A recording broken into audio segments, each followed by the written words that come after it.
विषय गोटे पाप रु केमती उद्धार पाइबा आ बाइबल रे एमिति एमिति पाप विषय लिखा अछि आमे वर्णना करि परिबा नै भय लागिबो आमे माने कहि परिबा कि आमे पाप करिना हो बोली कहि परिबा के भी नहीं आमे समस्त पाप करि आसीबा मनुष्य माने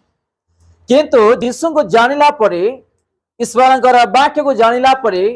पुनर्बार से पाप रास्ता में न जाओ मु कहू नहीं आमे कागो हत्या करबा विषय रे किबा व्यभिचार करबा विषय रे आमे छोट मिछ कहले भी पाप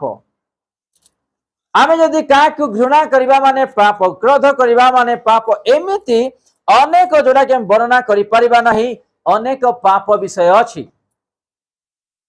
से पाप आमे केमती दूर रहिबा पवित्र जीवन काटिबा कारण दिन सनिकट आज आमे निज स्त्री को क्रोध करूछु निज स्वामी को क्रोध करूछु